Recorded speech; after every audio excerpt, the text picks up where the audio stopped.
Hey everybody, Reef Girl here, and welcome to my channel. Well, I've been promising you an update for quite a while on how things stand right now, so here you go. This is pretty much a point and shoot from Thursday, August 19th, 2021. I thought I'd do a super quick update while everything is shut off, and I can actually show you some stuff because I have the filter on, and I'm feeding right now. So I started out with the observation tank. You can see I've got algae flakes floating in there. I put up a brief video the other day showing this tank, warts and all. Essentially, it's going to be an observation tank. I'm not going to treat it with any medication. If I should get something that I think needs to be treated, I'll set up a separate tank and do that. So then we come over to the sump system. The pump is shut off, all the flow is shut off. This is the final chamber, which is going to be the return chamber once the pumps are hooked up to go upstairs. This is the 100-gallon chamber, which once all of this stuff is out of there, will be used for water changes. And you can see my corals. Some of them are puffed up a little from feeding. Check out the fox coral. The thing is huge. The hammer, scolie, all of my citrus rhodactis, another scolie, cinerina. That thing is huge.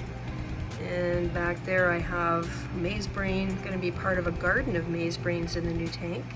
Bounce mushroom, my mycelium. So there's some coral that's struggling, as I would have expected, but you know, I'm pretty thankful for the main pieces. Seem to be doing well so far. Back here are mushroom rocks. They won't go in the new tank. I don't know what I'm going to do with them.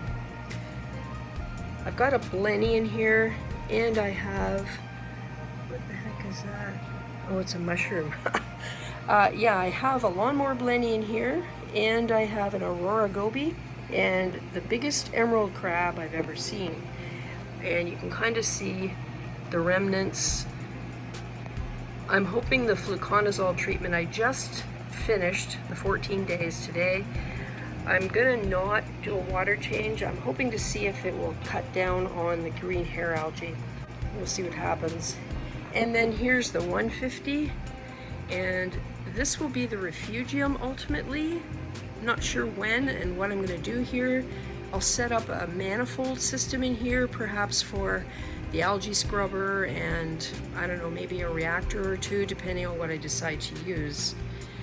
So in here I have a Tomini tang, a magnificent fox face, a lawnmower blenny, a big one, and 2 mollies.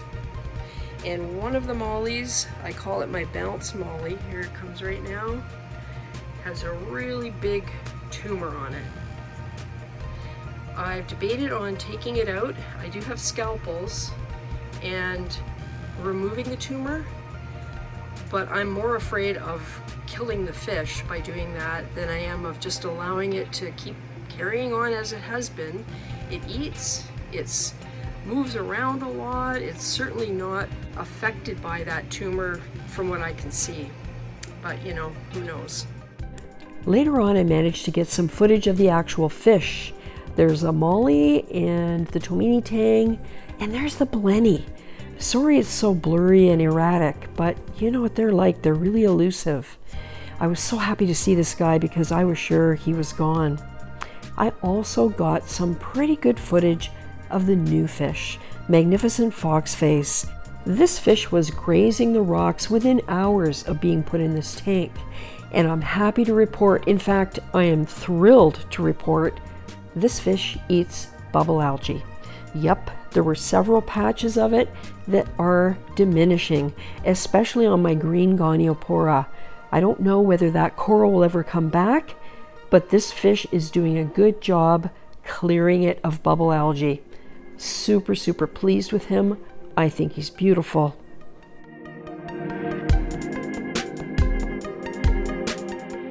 Okay, back to the point and shoot. And then up top here is my shallow 50-gallon that's currently holding my Chaetomorpha.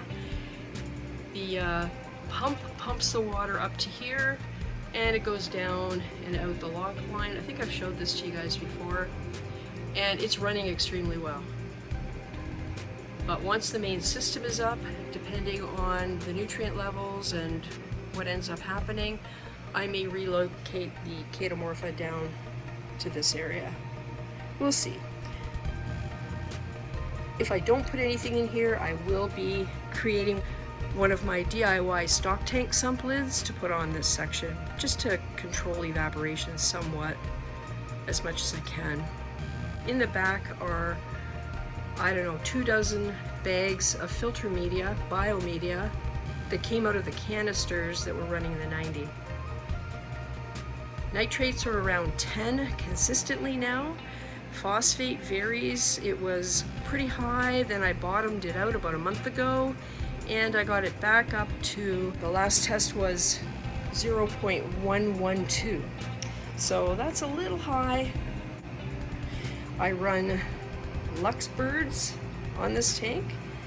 You can adjust the brightness of 2 channels, white and blue. It's done manually using these knobs. There, I just turned the white on. I usually keep it turned off. Okay, so how does this whole thing run? Well, we could start with the heater. This coil of hose, there's 100 feet of it, travels up, across the ceiling, and down through this circulating pump. And ultimately, the water gets heated with this 4-gallon water heater. The whole thing is controlled by the Inkbird. I have a UV sterilizer.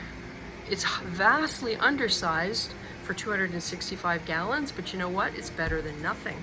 This is the one I had on my Red Sea tank, and it is working really, really well. I'm using the same pump to drive it that I used in the Red Sea tank. And that is right there. And then the exit hose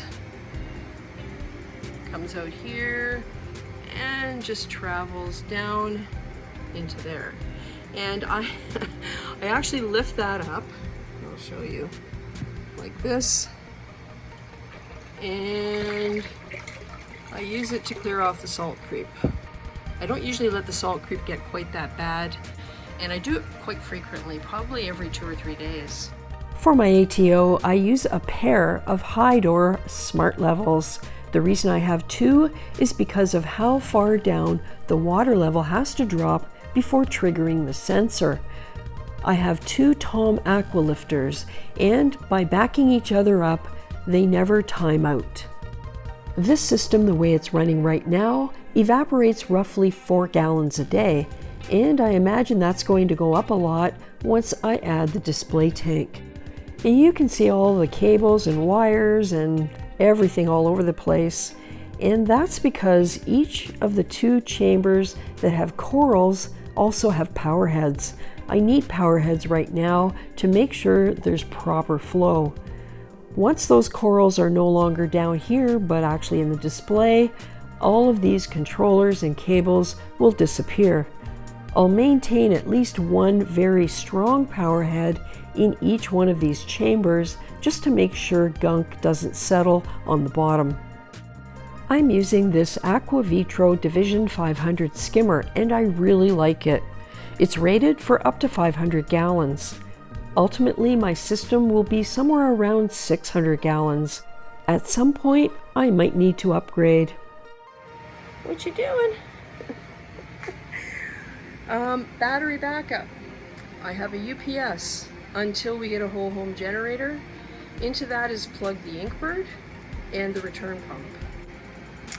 What else can I show you? And I have a Kessel AP700. This is the light I used on my Red Sea tank. And up here, I'm growing Chaeto with a par 38 bulb I got on eBay. I have a sea urchin in here and a couple of snails. So that's a kind of a quick tour of things. We do have information on when the new tank is actually getting here. and you'll have to watch this space for the video. Thanks for watching. Stay safe, everybody.